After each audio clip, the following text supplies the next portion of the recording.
Music by केवल music Darbhanga. Manish Raxaul mix by Rupam Singh.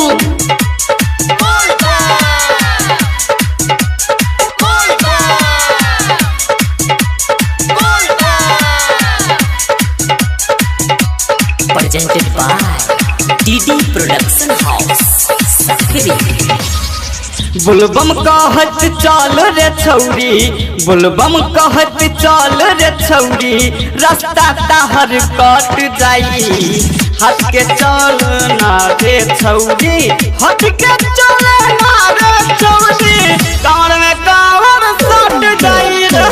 हट के चल ना रे छौरी, कांवर में कांवर सट जाई। हट के चल ना रे छौरी, कांवर में कांवर सट जाई।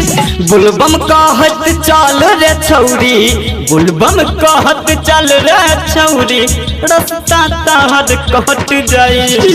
हट के चले ना रे छौरी, हट के चले ना रे छौरी, कांवर में कांवर सट जाई रे। हट के चले ना रे छौरी, कांवर में कांवर सट जाई। हट के चले ना रे छौरी, कांवर में कांवर सट जाई।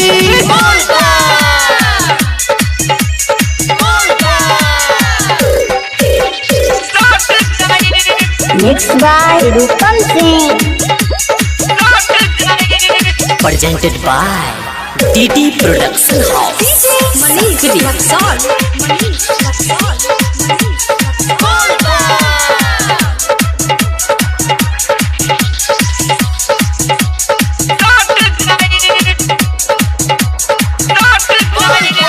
बोलबम बोलत मस्ती में डोलत, बनिहा बाबा के कवरिया। गेरुआ रंग के लहंगा पहिरिया, गेरुए रंग चुनरिया।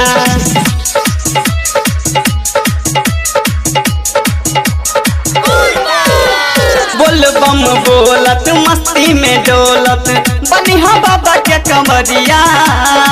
गेरुआ रंगे लहंगा पहिरिया, गेरुए रंगे चुनरिया। बात के बुझाई से न चला, बात के बुझाई से न चला, नहीं तो जल पलट जाई। हट के चल ना रे छौरी, हट के चल ना रे छौरी, कांवर में कांवर सट जाई रे। हट के चल ना रे छौरी, कांवर में कांवर सट जाई। Manish Raxaul presented by DD Production House Sakri।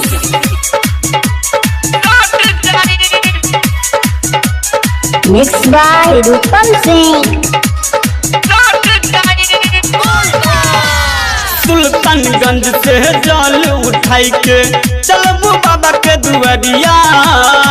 जल भरबू पूजा कैके, तब हिलैबू कमारिया।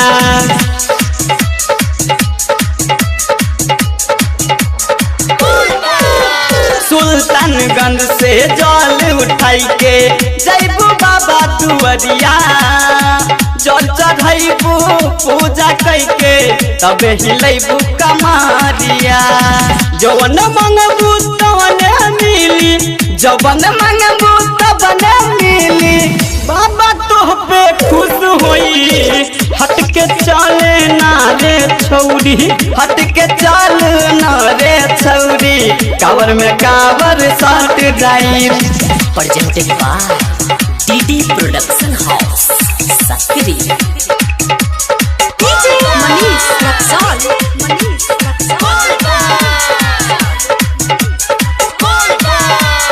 Mix by Rupam Singh.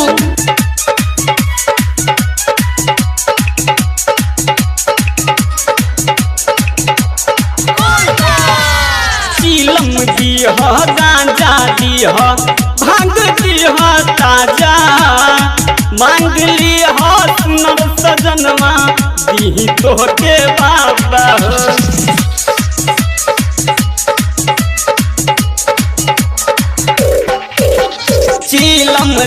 दीह गाजा दीह भांग दीह ताजा हो मांगली हो सुनर सजनमा दीही तोहके बाबा हो जय राम ज्योति श्री राम रोशन जय राम ज्योति श्री राम रोशन आनंद तोहरा साथ होई हट के चल ना रे छौरी हट के चल ना रे छौरी कांवर में कांवर साथ जाई रे। Recording by DD production house Sakri 97 084 45 700।